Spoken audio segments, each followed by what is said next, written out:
بسم اللہ الرحمن الرحیم والصلاة والسلام على رسوله الكريم وعلى آله وصحبه أجمعين وأشهد أن لا إله إلا الله وأشهد أن محمدا عبده ورسوله.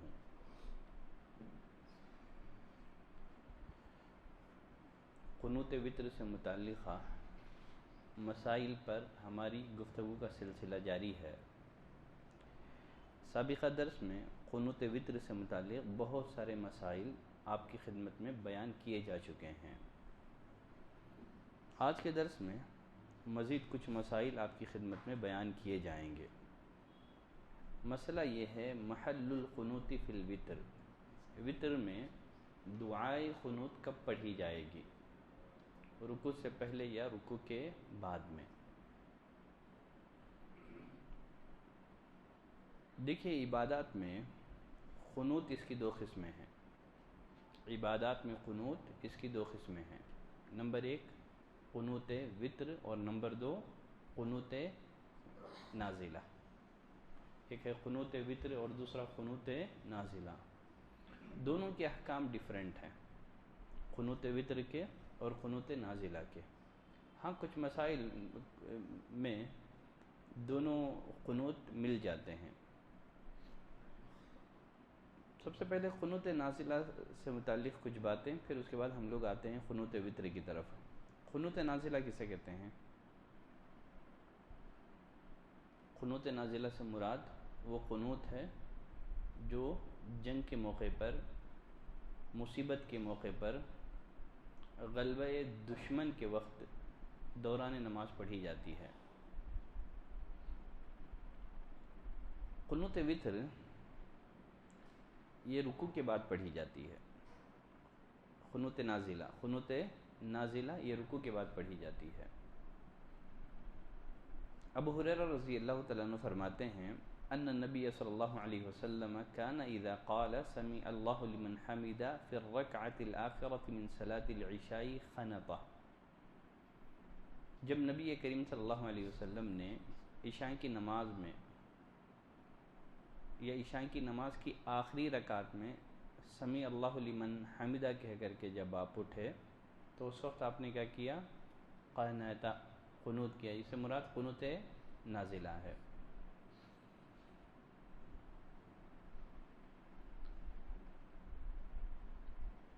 قنوت نازلہ دوران جماعت امام بآواز بلند بھی پڑھ سکتا ہے. اور پھر اسی طرح سے قنوت نازلہ میں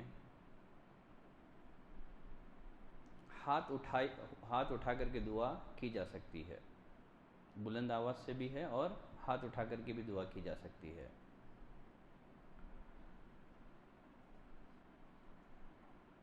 انس بن مالک رضی اللہ تعالیٰ عنہ یہ فرماتے ہیں فما رأيت رسول اللہ صلی اللہ علیہ وسلم وجد على شيء قط وجده عليهم یعنی القراء. نبی کریم صلی اللہ علیہ وسلم کو جس قدر تکلیف قراء کے قتل پر ہوئی اس قدر تکلیف کسی اور موقع پر نہیں ہوئی. فرماتے ہیں فلقد رأيت رسول اللہ صلی اللہ علیہ وسلم فی صلاة الغداة رفع يديه فدعا علیہم. میں نے نبی کریم صلی اللہ علیہ وسلم کو دیکھا، آپ نے فجر کی نماز میں ہاتھوں کو اٹھایا اور بددعا کی جنہوں نے قاریوں کو قتل کر دیا تھا. اور پھر اسی طرح قنوت نازلہ میں مقتدی حضرات آمین بھی کہیں گے. عبداللہ ابن عباس رضی اللہ عنہما فرماتے ہیں قنت رسول اللہ صلی اللہ علیہ وسلم شہرا متتابعا فی الظہر والعصر والمغرب والعشاء وصلاۃ الصبح. نبی کریم صلی اللہ علیہ وسلم ایک مہینہ مسلسل آپ نے قنوت فرمایا. کون کون سی نماز میں؟ ظہر میں، عصر میں، مغرب میں، عشاء میں، صبح کی نماز میں. تو قنوت نازلہ تمام نمازوں میں ممکن ہے. ساری نمازوں میں، جہری اور سری، سب نمازوں میں قنوت نازلہ کی جا سکتی ہے. فی دبر کل صلاۃ اذا قال سمع اللہ لمن حمدہ من الرکعۃ الآخرہ. آخری رکعت میں جب آپ سمع اللہ لمن حمدہ کہہ کے فارغ ہوتے تو تو آپ قنوت نازلہ کیا کرتے تھے۔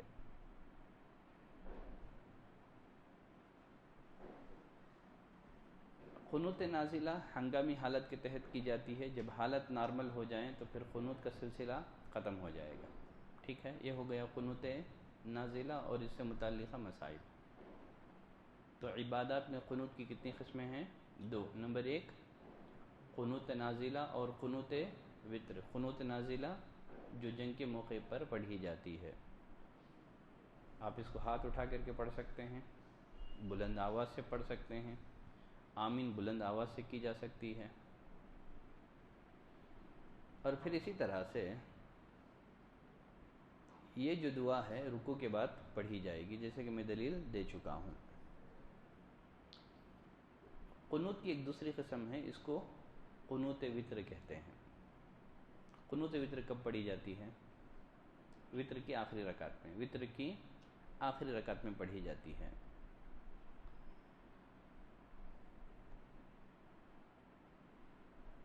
دعائے قنوت کب پڑھنا ہے، رکوع سے پہلے یا رکوع کے بعد؟ اب یہی اصل مسئلہ ہے۔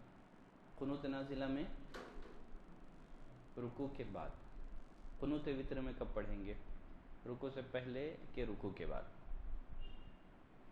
اگر ہم مسنون دعا پر اکتفا کر رہے ہیں، اگر ہم مسنون دعا پر اکتفا کر رہے ہیں تب اس صورت میں رکوع سے پہلے دعائے قنوت پڑھیں۔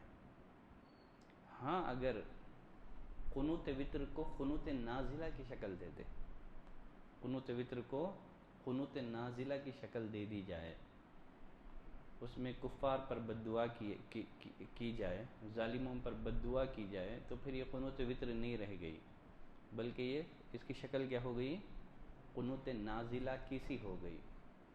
اس صورت میں یہ رکوع کے بعد بھی پڑھی جا سکتی ہے۔ اصل یہ ہے کہ قنوت وتر یہ رکوع سے پہلے اس کا اہتمام اور التزام کیا جائے گا۔ امام بخاری رحمۃ اللہ علیہ نے ابواب وتر میں ایک باب قائم کیا ہے، رکوع سے پہلے اور اس سے بعد قنوت کرنا، القنوت قبل الرکوع و بعدہ۔ باب کیا قائم کیا ہے؟ رکوع سے پہلے اور رکوع کے بعد قنوت کرنا۔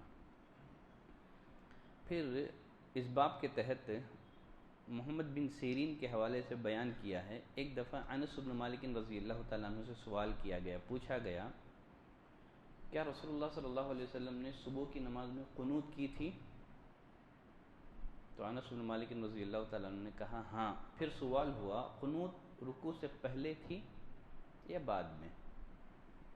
تو انس بن مالک رضی اللہ تعالیٰ عنہ نے جواب میں کہا کہ رکوع کے بعد، یہ تھوڑے عرصے کے لیے تھی، یہ تھوڑے عرصے کے لیے تھی، یعنی یہ قنوت نازلہ تھی چونکہ فجر کی نماز ہے۔ پھر مزید اس کی وضاحت کے لیے امام بخاری رحمۃ اللہ علیہ نے اور ایک روایت پیش کی ہے عاصم الاحول کی۔ وہ فرماتے ہیں میں نے انس بن مالک رضی اللہ تعالیٰ عنہ سے نماز میں قنوت کے متعلق دریافت کیا، سوال کیا، تو آپ نے فرمایا کہ رکوع سے پہلے قنوت کی جائے گی۔ میں نے عرض کیا فلاں شخص آپ سے بیان کرتا ہے کہ قنوت رکوع کے بعد ہے، فلاں آدمی آپ کے حوالے سے بیان کرتا ہے کہ آپ نے کہا ہے کہ رکوع کے بعد دعائے قنوت پڑھنا ہے۔ تو انس بن مالک رضی اللہ تعالیٰ عنہ نے جواب میں فرمایا کہ وہ غلط کہتا ہے، کیونکہ رسول اللہ صلی اللہ علیہ وسلم نے رکوع کے بعد صرف 1 ماہ قنوت فرمائی تھی۔ یہ اس وقت ہوا جب مشرکین نے وعدہ خلافی کرتے ہوئے 70 قرہ کو شہید کر دیا، تو آپ 1 ماہ مسلسل ان پر بد دعا کرتے رہے۔ تو انس بن مالک رضی اللہ تعالیٰ عنہ نے اس مسئلے کو واضح کر دیا، انہوں نے بتا دیا کہ قنوت اس کی 2 قسمیں ہیں، ایک ہے قنوت وتر اور قنوت نازلہ۔ آپ قنوت نازلہ میں دعائے قنوت رکوع سے پہلے پڑھتے تھے، اور قنوت وتر میں قنوت نازلہ میں رکوع کے بعد اور قنوت وتر میں رکوع سے پہلے پڑھتے تھے۔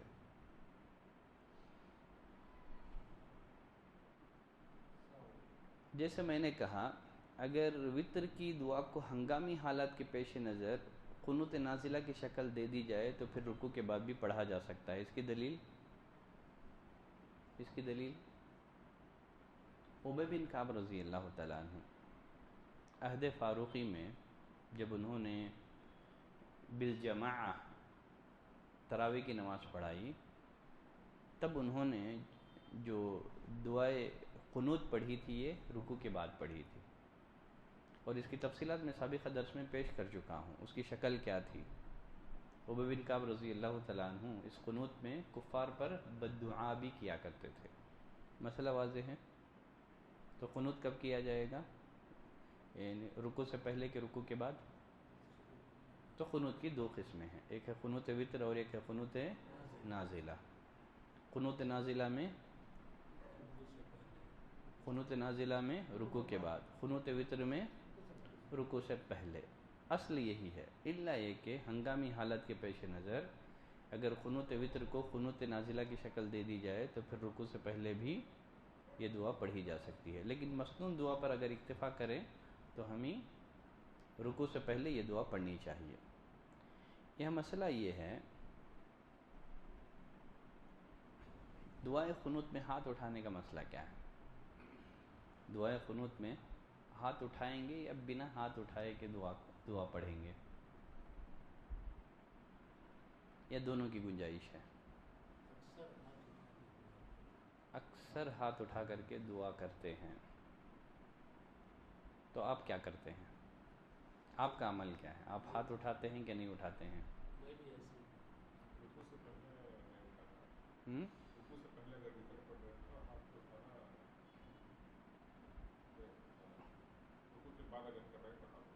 آپ رکوع کے بعد اگر امام صاحب دعا پڑھاتے ہیں تو آپ ہاتھ اٹھا لیتے ہیں، اگر یہی دعا رکوع سے پہلے پڑھی جائے تو آپ ہاتھ نہیں اٹھاتے ہیں. ٹھیک ہے. رسول اللہ صلی اللہ علیہ وسلم کے ساتھ، رسول اللہ صلی اللہ علیہ وسلم سے صراحت کے ساتھ قنوت وتر میں ہاتھ اٹھانا ثابت نہیں ہے.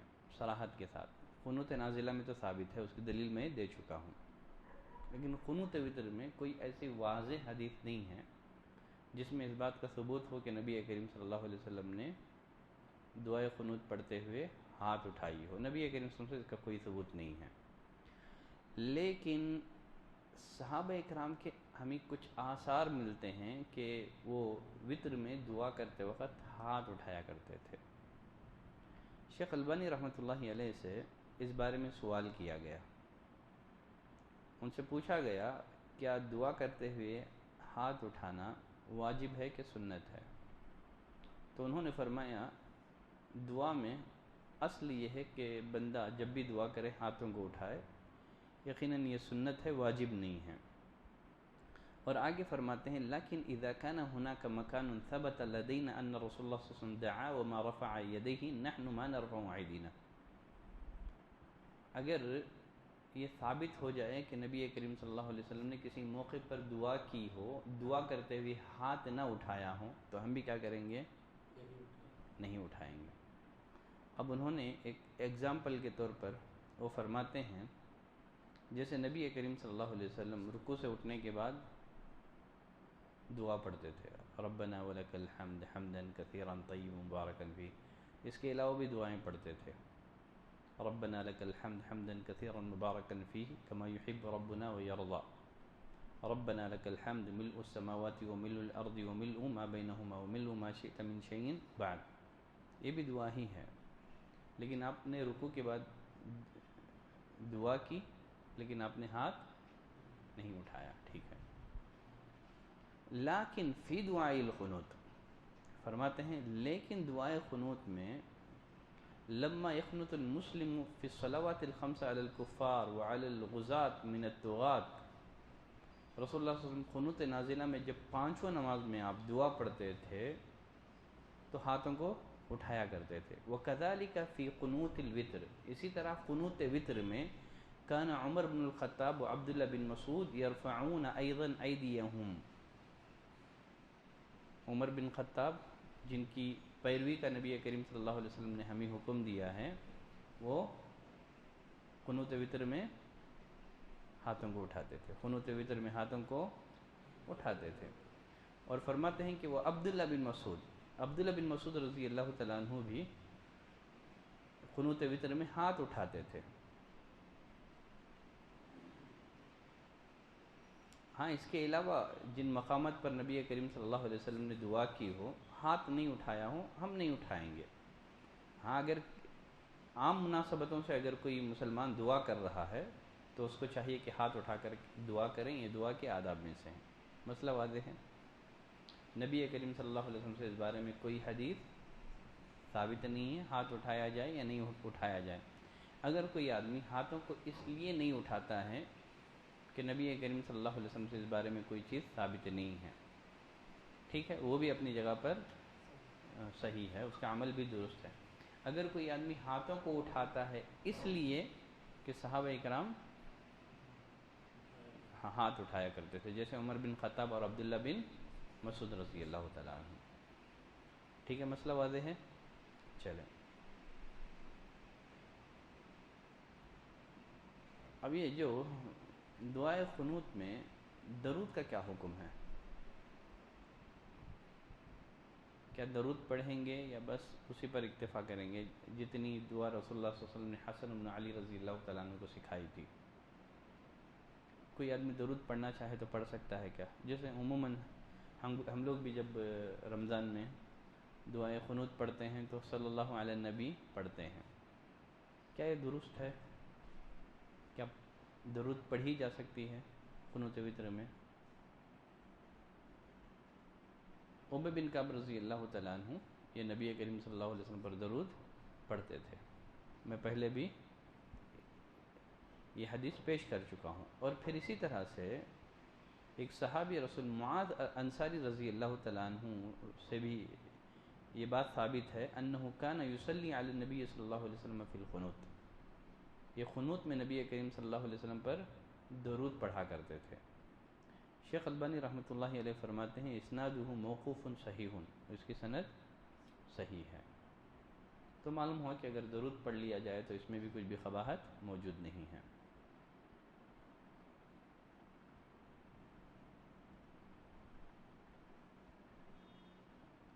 نماز قنوت سے فارغ ہونے، قنوت وتر سے فارغ ہونے کے بعد کوئی دعا نبی کریم صلی اللہ علیہ وسلم سے ثابت ہے؟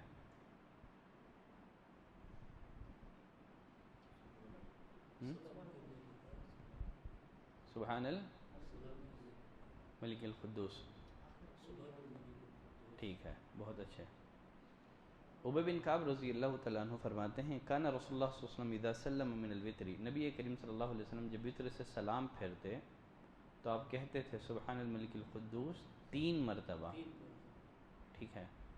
وفی روایت یطیل فی آخرہن، تیسری دفعہ دو دفعہ آہستہ سے، تیسری دفعہ بآواز بلند، تھوڑا سا آواز کو بلند کر لیتے تھے. سبحان الملک القدوس، سبحان الملک القدوس، سبحان الملک القدوس.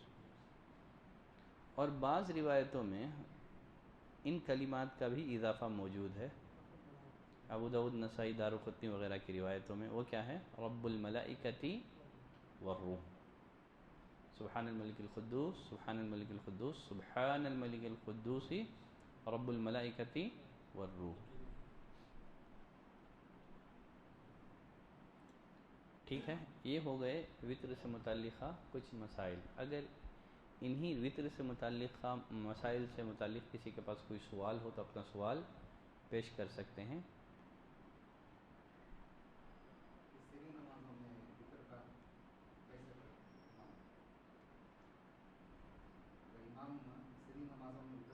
قنوت نازلہ، قنوت نازلہ مراد ہے آپ کی. نہیں، بآواز بلند بھی پڑھ سکتے ہیں.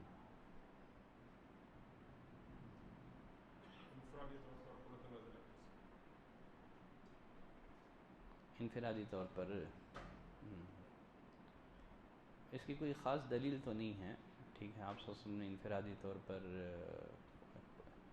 جو ہے قنوت نازلہ کی ہوں، الا یہ کہ دعا ہے، آپ سجدوں میں ہوں اور نماز کے آخری تشہد میں جہاں رسول اللہ صلی اللہ علیہ وسلم نے دعا پڑھنے کی آپ نے اجازت دی ہے، وہاں کیا کریں، ان دعاؤں کا اضافہ کر لیں. سجدے میں دعا کریں، آپ انفرادی پڑھ رہے ہیں، ٹھیک ہے، کیونکہ سجدے میں دعا اللہ قبول فرماتے ہیں. تو اس موقع پر آپ اللہم اغفر لنا والمؤمنین والمؤمنات والمسلمین والمسلمات آپ یہ بھی دعا پڑھ لیں. تشہد میں چاہے تو یہ دعا پڑھ لیں، انفرادی طور پر پڑھ رہے ہیں تو ٹھیک ہے.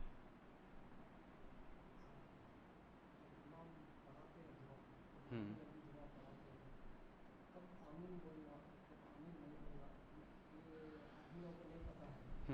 اب مسئلہ یہ ہے، قنوت نازلہ میں تو آمین بولنا ثابت ہے. قنوت نازلہ میں تو وَيُؤَمِّنُ مَن وَرَاءَهُ، جب آپ قنوت نازلہ میں دعا پڑھتے تھے تو صحابہ اکرام آپ کے پیچھے آمین کہا کرتے تھے. اب مسئلہ یہ ہے قنوت وتر میں آمین کہنا ہے، قنوت وتر میں آمین کہنا ہے کہ نہیں کہنا ہے، اس بارے میں بھی علماء میں اختلاف ہے. ایک طبقہ اس بات کا قائل ہے کہ قنوت وتر میں آمین نہیں کہی جائے گی. جنہوں نے قنوت نازلہ پر قیاس کیا ہے انہوں نے کہا ہے کہ جس طرح قنوت نازلہ میں بآواز بلند آمین کہی جا سکتی ہے، قنوت وتر میں بھی اگر امام بلند آواز سے قنوت پڑھا رہا ہے تو آمین کہنے میں اس میں کچھ بھی قباحت نہیں ہے. ایک طبقہ کا ماننا یہ ہے کہ نہیں، قنوت نازلہ میں آمین ہے لیکن قنوت وتر میں آمین نہیں کہیں گے. اولا یہ ہے ان سارے مسائل سے نجات حاصل کرنے کے لیے آپ آخر میں آمین بول دیں ایک دفعہ. اگر آپ کو تمیز نہیں کر سک رہے ہیں، اگر آپ تمیز نہیں کر سک رہے ہیں دعا کہاں ہے، تسبیح کہاں ہے، تحمید کہاں ہے، نہیں معلوم ہو رہا ہے، تو اسی بنا پر جہاں آپ کو لگ رہا ہے کہ یہ دعا ہے ٹھیک ہے وہاں تو آمین کہہ لیں. جہاں نہیں لگ رہا ہے ایک دفعہ آمین بول دیں. کہ بنا آمین بولے بھی اللہ دعا قبول کر لے گا. دعا کی قبولیت کے لیے آمین کہنا کوئی شرط نہیں ہے. رسول اللہ صلی اللہ علیہ وسلم نے دعا سکھائی ہے حسن بن علی کو، بس وہ دعا پڑھ لیں.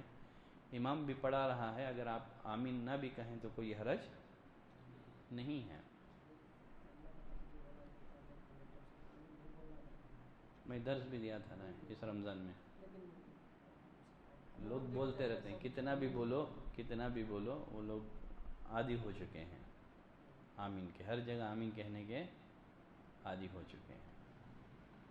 تو اولا یہ ہے کہ آمین کا اس سلسلے کو موقف کر کے ایک دو دفعہ آخری میں آمین کہہ لیں کافی ہو جائے گا. کہ تو آمین ہی نہ کہیں، قبولیت کے لیے ضروری نہیں ہے کہ آمین کہا جائے. قنوت نازلہ میں تو اس کا باقاعدہ ثبوت ملتا ہے.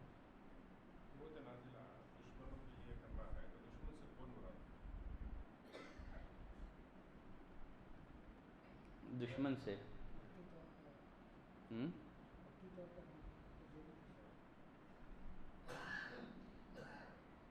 جن سے بھی آپ کو دشمنی کا سامنا ہے ٹھیک ہے، جن سے بھی آپ کو، ہاں اگر مسلمانوں میں بھی جیسے مبتدیاں ہیں ٹھیک ہے، بدعتی قسم کے لوگ ہیں، ذاتی دشمنی کی بنیاد پہ نہیں کر سکتے، ذاتیات کی بنا پر نہیں ہے، یہ سب دین کی بنا پر ہوگا. قنوت نازلہ یہ اس کا ریزن ذاتیات نہیں ہوگا بلکہ دین ہوگا. دینی دشمنی کی بنا پر آپ کر سکتے ہیں. ظالم مسلمان نہیں کر سکتے، دعا کر سکتے ہیں اس کے حق میں. مسلمان ظالم بھی ہے. امام احمد بن حنبل رحمۃ اللہ علیہ فرماتے ہیں کہ اگر اللہ تعالیٰ مجھ سے ایک دعا کی قبولیت کا اگر وعدہ کریں، اگر مجھے معلوم ہو جائے کہ میری ایک دعا قبول ہونے والی ہے تو میں وہ دعا مسلم حاکم کے حق میں کر دوں گا کہ اللہ تو اسے ہدایت. اور آپ نے فرمایا کہ ظالم حکمران اگر تم ظلم بھی کریں تو اس کا حق اسے دے دو، اللہ سے اپنے حق کا سوال کرو، اللہ سے اپنے حق کا سوال کرو. اور رسول اللہ صلی اللہ علیہ وسلم فرمایا کہ دین خیر خواہی کا نام ہے. پوچھا گیا کن سے؟ للہ ولی رسولہ ولی ائمۃ المسلمین، مسلم حکمران کے لیے بھی خیر خواہی چاہنا ہے، اس کے حق میں دعا، خفیہ طور پر اس کے لیے نصیحتیں، یہ سب جاری رہنا ہے جب تک کہ اس کا عقیدہ صحیح ہے، اس سے واضح کفر کا صدور نہ ہو، واضح کفر کا صدور نہ ہو تب تک آپ اس کے حق میں بددعا نہ کریں.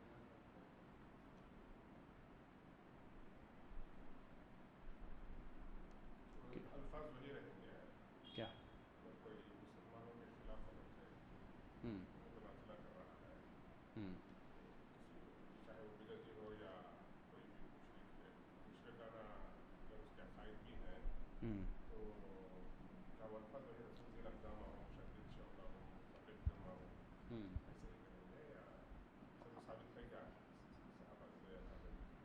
اس کا کوئی واضح ثبوت نہیں ہے اب تک. جو قنوت نازلہ جو ہوا ہے نا جو احادیث میں وہ صرف کفار کے خلاف ہی ہوا ہے.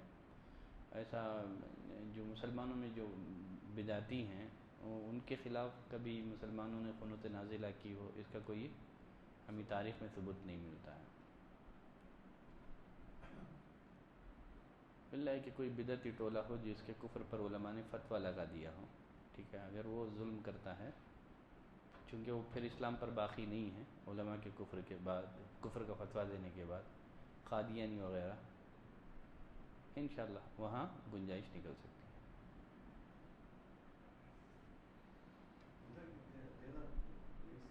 تعداد پہ تفصیلی گفتگو لاج درس میں ہو چکی ہے. ٹھیک ہے, 3 رکعت کیسے پڑھیں گے, 5 رکعت کیسے پڑھیں گے, 7 رکعت کیسے پڑھیں گے, 9 رکعت کیسے پڑھیں گے. ہاں شاید یوٹیوب میں رہے گا مسجد فرقان کے, آپ سن لیں. لاسٹ بار یا اس سے پہلے بار؟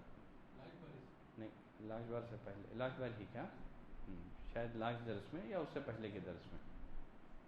ہاں اس سے پہلے کے درس میں. تو یوٹیوب میں شاید وہ اپلوڈ ہو گیا ہے, وہاں جا کر کے سن لیں. ٹھیک ہے, ختم کریں گے. سبحانک اللہم و بحمدک اشہد ان لا الہ الا انت استغفرک و اتوب الیک.